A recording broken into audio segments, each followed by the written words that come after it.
Hi, I'm Max Keiser. This is the Max Stacy Report with Max and Stacy. My God, is the bond market truly facing an existential crisis? Will it ever come back? Were we right for the last 5-6 years? Stacy. Well, Max, that's quite interesting because, of course, when a market changes from a bull to a bear or a bear to a bull, one thing that is typical of these sort of shifts in a total, secular change from one market to the other is the denial of the disbelief in the participants, whether they're bulls, that they refuse to believe that a bear market is emerging and that all their losses, if they just keep on hanging on, they'll get back to a new all-time high. The same with the bear. Of course, we've been in a 40-something year bull market in bonds, and many people on the various programs that we had over the years have called the end of the bull market, and they got annihilated. It was called the widow trade. And of course, now it looks like it's actually over. And one thing that you could see that is kind of indicative of this is that we've seen basically the bond vigilantes back in charge, certainly with the United Kingdom, where the bond market basically forced out the Chancellor of the Exchequer, Kwasi Kwarteng. So we saw him ousted after just like a month, less than, a little bit over a month in office, and he was ousted. So that's, to me, suggests like the last time you saw that sort of power in the bond market was during Bill Clinton's era. Right. So in 1987, the crash of 87, it brought about the plunge protection team, and stock markets were not functioning with supply and demand dynamics anymore. It was based on the S&P futures contracts buying done in Washington to keep the stock market afloat. In 1993, as you allude to, under Bill Clinton, remember the bond market had a drawdown of, I guess, maybe 4% or so. This was considered catastrophic, and the decision to euthanize the bond vigilantes was made. And since 93, we haven't had any real price discovery in the bond market either, because the Federal Reserve became more aggressive in buying back bonds to make sure that they would not reflect the true underlying fundamental economics of the United States economy or the global economy until 2022. So like when you hold a beach ball down under the water, you keep going deeper and deeper, it gets harder and harder. Eventually you lose the grip and the beach ball pops to the surface. In this case, that beach ball popping to the surface would be yields or interest rates as the bond market plunges after many years of artificial bond manipulation for the prices. And right now, you've already had the biggest bond collapse in recorded history. You remember interest rates were at 300-year lows in the United Kingdom, in Britain, in England. And they were at 240-year lows in the United States. They were at multi-hundred-year lows, followed by now the biggest collapse in bond prices in hundreds of years. And they've already collapsed. So markets are trying to figure out, is it time to look over the horizon and will they recover? Are we get back to business as usual? Or is this structurally meaning a multi-year secular bear market in bonds? I think that's the question people are trying to get their hands on right now. I would posit that we're into a structural secular bear market. Well, if everybody thought that already, it would probably not be the case. It would be like we're going to actually continue with the bull market, because this is something that has happened over and over on our show when we had too many guests that were all saying, yep, it's the bear market. The bull market is over. It's the beginning of a bear market. But you see definitely when you travel around, like there's no sort of indication by the population, because remember, it's been over 40 years where the Fed has continuously been able to lower rates. Everybody's been able to roll over their debt at a cheaper and cheaper and cheaper. They could extend and pretend. The US government, all governments, municipalities, corporations, individuals have been able to roll over their debt, increase the asset value of their portfolio, whether it's stocks, whether it's, their house prices. Of course, right before the end was the classic, right? If it was genuinely the end of the bull market, what you saw in January, February, March of this year was definitely a parabolic move in the US housing market. Like our house price here in the United States was going up parabolic. It was absurd. I had never seen anything like that. That was more like London sort of prices that they're used to over the past 2 decades of parabolic moves. Like that had never been seen before in the United States, but you were definitely seeing that. And now it's, of course, collapsing as mortgage rates have doubled in the past just few months. Right. So the interest rate, the 10-year Treasury, is at the fulcrum of all financial activity because it all is based on credit. And the price of credit is depending on how the economy is structured. And we have winners and we have losers. For years, the losers were the pension funds who were getting 0 on their money markets or passive investments. Now they're getting 2.5% on a money market, and some banks are offering certificates of deposit paying 4%. So that's the first time we've seen that in many, many years. And I think you're going to get to a headline at some point talking about our friend Jamie Dimon at JP Morgan. Of course, they're sitting on over $1 trillion, and they're making record income on that cash. And that brings about a lot of other questions. You know, it's a market, it's an economy, it's a world, it's a country where we have heads you win, tails you lose. No matter what the interest rate scenario is, guys like Jamie Dimon and the Wall Street bankers and the hedge funds and the central bankers are never, ever going to lose because they're always going to front run these markets. They're always going to structure their portfolios in a way to maximize their return no matter what the situation is because they have ways to mitigate risk and manage risk. The average person, which means 330 million Americans, has no way to manage their risk structurally or predictably. So they're the ones that always take it on the chin. And once again, they're getting hit again. Yeah, that headline is JP Morgan CEO says its bank is sitting on 1.2 trillion of cash. As Max pointed out, they'll be collecting more and more interest on that. Of course, the ordinary American has almost 0 in cash and savings. They have huge piles of debt. And one thing, of course, people always argue is that, well, inflation is great during that time. Well, of course, what the Fed is trying to do to slow inflation is to wreck the economy. They openly state they need people to lose their jobs in order for inflation to be tamed. So the job losses will be coming, but they don't have the benefit of having any savings to capitalize on the rising interest rates. In fact, their debt servicing costs are going up. So all they have is debt. Of course, in a sort of beggar thy neighbor policy that you're seeing in this period of deglobalization and de-dollarization is you're going to see more and more, especially as we head into the next general election season. We have the midterms coming up in just a few weeks, but we have the general election. And what you'll see then is more and more debt forgiveness for Americans. They'll be able to write off like all the constituents who might vote for the next candidate. Joe Biden says he's going to run again, but they'll write off more and more debt. Right now, they've written off some student debt. They'll write off mortgage debt. They'll write off car debt. They'll write off all sorts of debts because, of course, they won't be able to service it. That will be the beggar thy neighbor policy of this era because, importantly, Dylan LeClaire points out the sort of moment that we're in, the sort of action you've seen in the bond markets has been seen twice before in history. What happened right after that? He says the last time the U.S. markets faced a drawdown of this magnitude, the U.S. government defaulted upon its gold peg within the next 24 months. So in 1933, we saw the Executive Order 6102 when, of course, that was they revalued the dollar, but they also seized gold from U.S. citizens. This time, they're going to just write off our debts and like beggar thy neighbor of the rest of the world as basically we embrace the executive branch and the government embraces de-dollarization and deglobalization because, of course, they're the ones driving a lot of it. If you see their actions towards the biggest energy producers in the world, whether it's Russia and now Saudi Arabia, or their biggest the source of manufactured goods, which is China.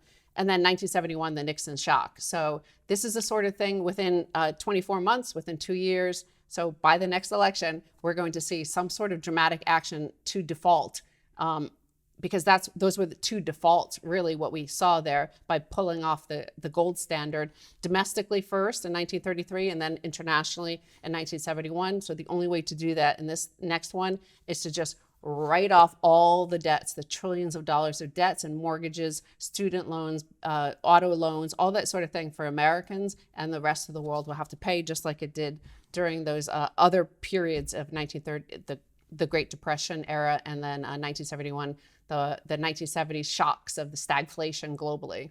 Right. Well, it's a good time to revisit the idea of you can't taper a Ponzi scheme. And what we mean by that is you can't taper a Ponzi scheme. So going back to Ben Bernanke, when he was Fed chairman, he just won a Nobel Prize, by the way, he said, we can reverse our actions at any time and taper this central Ponzi scheme we have going now since Alan Greenspan. But what we find out in 2022 is that, in fact, you can't taper the Ponzi scheme. They have runaway inflation now. And the moment of tapering, or the moment of managing that, would have been years ago, when interest rates should have been taken higher, as it would normally be done if the Fed were doing its primary job. But because it became an activist Fed, and because it became the backstop to stock market speculators, it's decided to override the market and to intellectualize what's going on by one guy at the Fed. And that's a command and control Soviet era type approach to the economy. And it's led to a Soviet era type collapse. What we're seeing now in the United States and around the world is like a 1999 Berlin Wall collapse or Soviet collapse.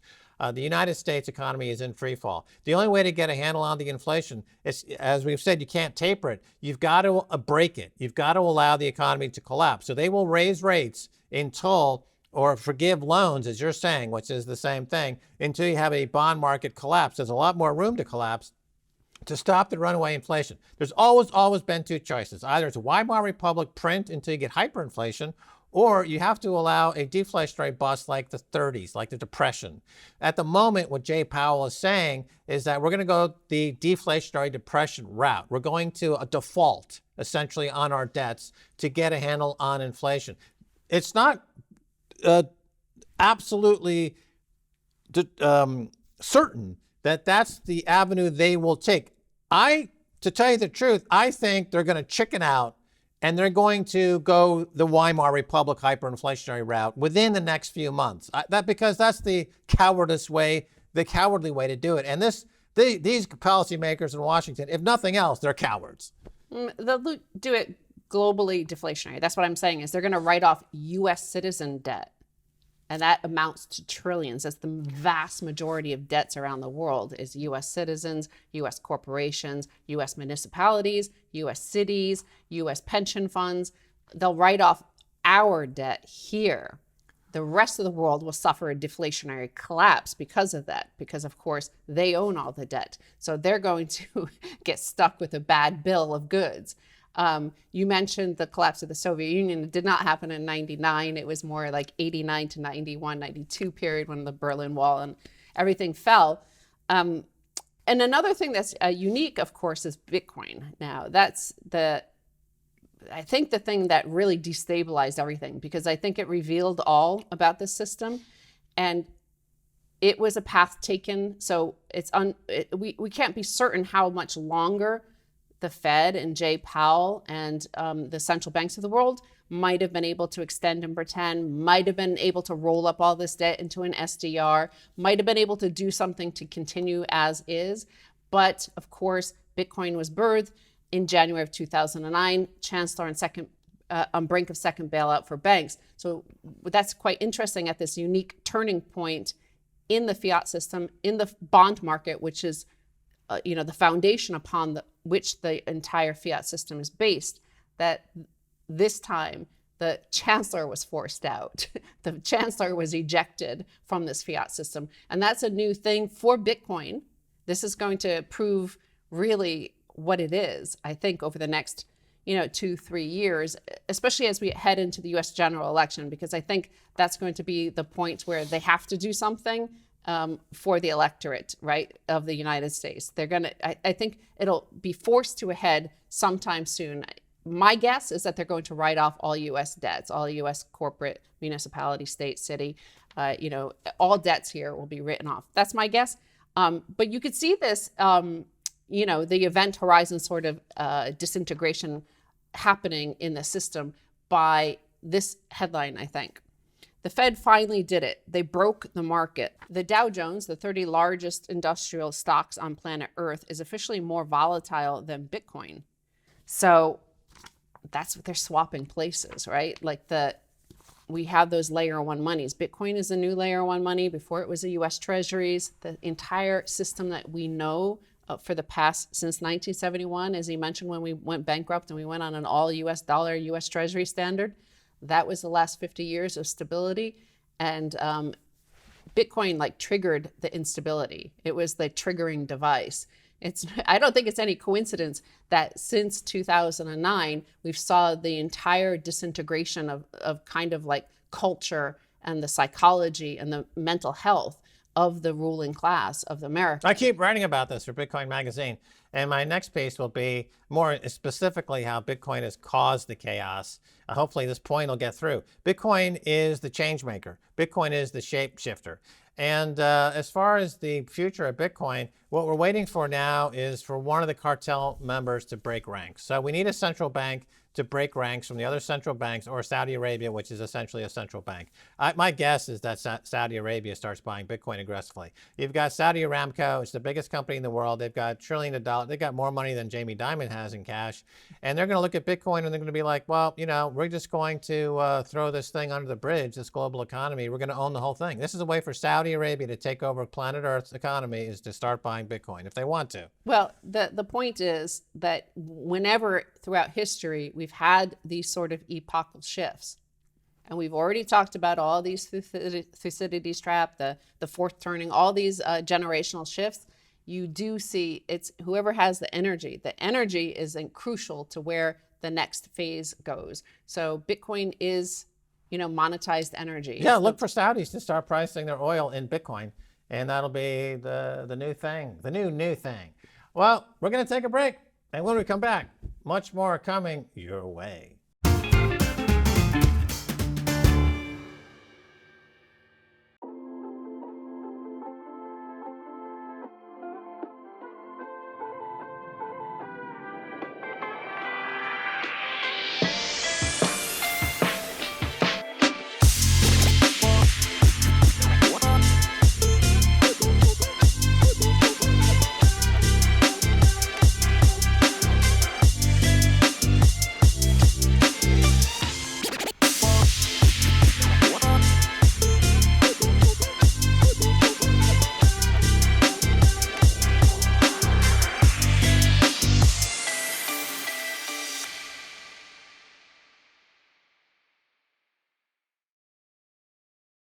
Are you interested in Bitcoin but don't know where to start? Fold is the easiest and most fun way to earn Bitcoin on everything you do. The Daily Wheel is free for everyone. You just open the app and spin for free Bitcoin. Seriously, there's no catch. And get the free Fold card to earn Bitcoin back on every purchase. Download the Fold app and get started today.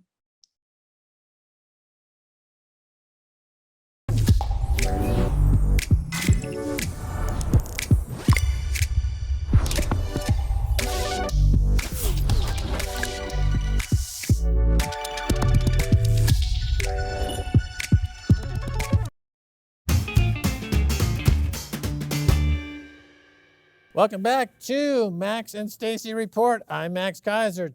Time now to turn to Martin Cruz of Craft Ice and Spirits. Martin, welcome. Thank you, Max. Thank you for having me on the show. My What a pleasure. pleasure. You know, you have a product that's really fascinating to me, this Craft Ice, which is essentially these huge ice cubes people put in their cocktails. It's square or round or these sticks, you know. And you're like the ice mogul here in San Salvador. And we met up quite extemporaneously one afternoon, and we're getting into your story. Your bio reads on Twitter, quote, 31 years later, I'm back in El Salvador to be part of the coming development, Bitcoin. Civar becoming my second home. Thanks, Bukele. You are one of the legions of diaspora who have returned back to El Salvador. You thank President Bukele. Why? Thank President Bukele because the security in the country has made a drastic change. For the past 3 years now, the country has made a dramatic change on the safety side, going from little towns into the main city. And now it has come to the point where you can be free, walk free along the streets of San Salvador or any little town that you can go to. You would not see this in the past. I never traveled my country like I have traveled in the past 3 years. For that same reason, I was afraid to go to certain locations, certain spots, um, for for the fact that you wouldn't know who's watching you or what they want from you, because there were always gang members involved. There were always spotters. There were always people watching you. Yeah, you told me a story. It was touching that you showed me a little video of your home where you grew up as a kid, and when you were living there, going back 30 years, there wasn't a fence around the home, and then as this gang war got worse, they had to put up a fence. And you said, when the regime exceptional is over, I'm going to go down there and I'm going to rip down that fence. And I feel that you'd be very proud of that moment, and it's a big moment, won't it be? Of course. So when I was a child, I used to just step out of my front door, go out of go out and play soccer with my friends in the rubble and in the dust, on the rocks. All very humble little town. It's called Campo Villalta. And years later, when I came back to El Salvador, I went back to my hometown, and my grandparents' parents' house was already gone. It had already changed from ownership. But my mom and the rest of my uncles, they decided to keep their home. And back in 2018, I asked my mom, why don't we just sell this property and just move to the U.S., just go to Houston, retire here. Um, so Bukele kicked in. His government started doing the right things with the security, and it came to the point where it started changing my perspective towards the country, because even though it's my country, even as much as I loved it, I was afraid to come and visit, because again, I could not go to certain areas or such things. But after coming back last year for like 7, 8 times, like I was back to back, that made me feel different about El Salvador.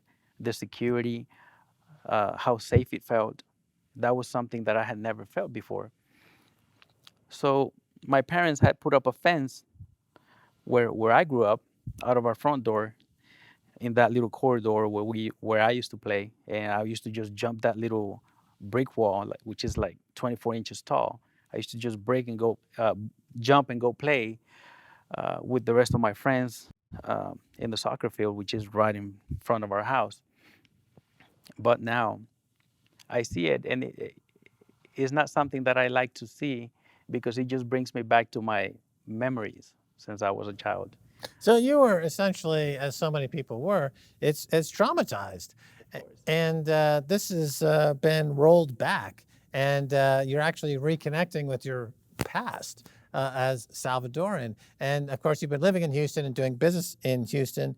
You also mentioned to me, growing up in the La Union area, your childhood best friend stayed behind. He didn't make the move that you made and was murdered by gangs. Yes, of course. Many people you knew were murdered by gangs.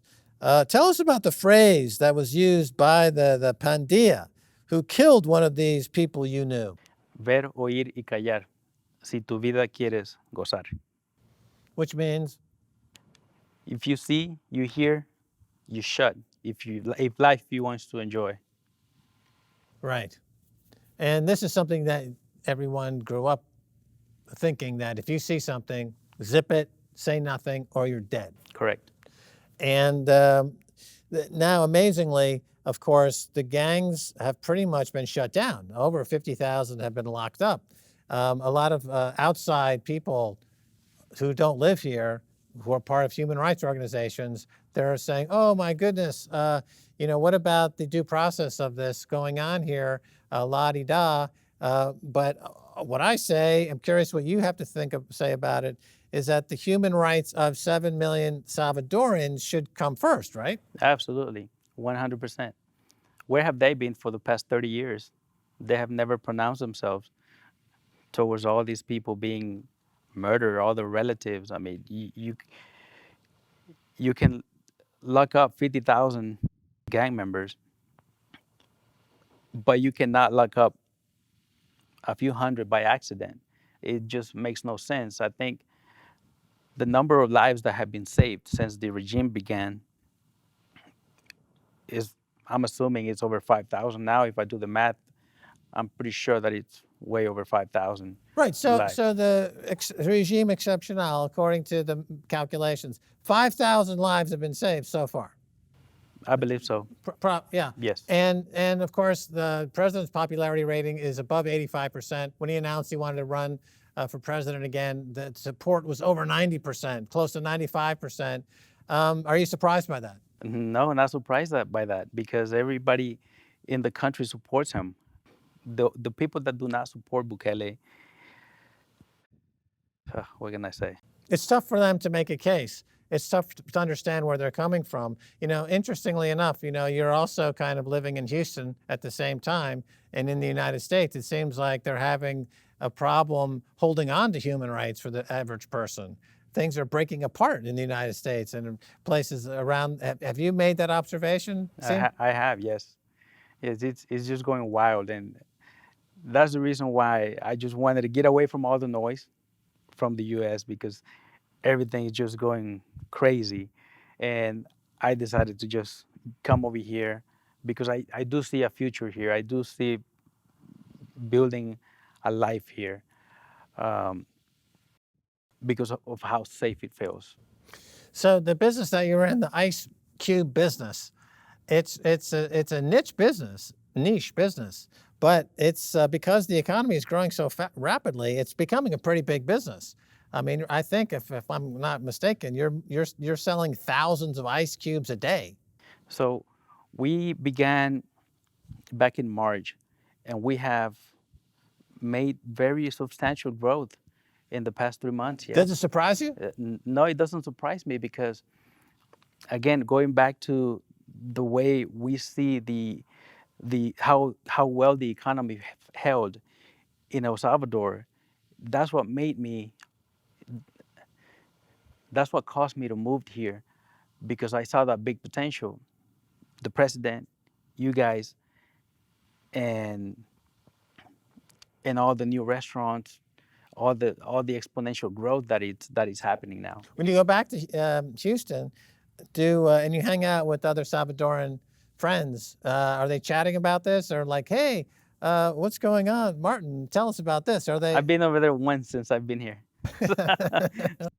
Yeah, I have to go because my son turns 12 years old, and so. But the buzz is pretty positive. I know even when I go back, I run into Salvadorans, and the buzz is very, very positive. So President Bukele has said we can make El Salvador the place we want to be. Everyone has to pitch in, whether it's by simply not littering, or is it by building a community, a business, hope. You're aside from the business that you're also involved with, what other stuff are you involved with?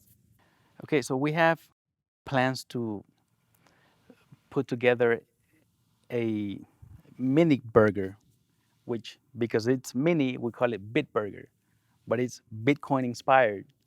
Really? Yes. So you're starting another company? Another company. A restaurant business, the burger business, Correct. the Bit Burger. Burger it sounds like a slider, little Yes. sliders. That's exactly what it is. Okay, and how about on the community front? Do you ever go back to your hometown and spread the love? I do, absolutely. What do you do? Yeah, so as a matter of fact, this Saturday, tomorrow, we are planning on heading out there and giving toys, food to the kids in my community. Right, and they're happy to see you arrive like an El Salvadoran Santa Claus. Yes. And you come there. I would believe so, yes. Is the mood amongst this new generation changing? Is positive? They'll grow up not knowing the gangs. That sounds like it might be a very interesting development. That's my perspective. That is exactly what I would like to do. I want for them to think that their childhood, they were not abandoned. They did not feel lonely. I want them to think of people like me that came back to their hometown. Okay, well, the governments were not doing anything about it. Okay, but there were good people doing things for them. that's the way that I want them to see things now, and keep them away from all the evil things like gangs and such things. Well, it's an inspiring story. Happy to have met you, and we like your business, and we think it's going to be continuing to grow like gangbusters. And hopefully, we'll have you back on to give us a progress report. Thank you, Max. Thank you for having me. Thanks so much, Martin. And that's going to do it for this edition of Max and Stacy Report with me, Max Keiser, and Stacy Herbert. Want to thank our special guest, Martin Cruz. Until next time, bye, y'all.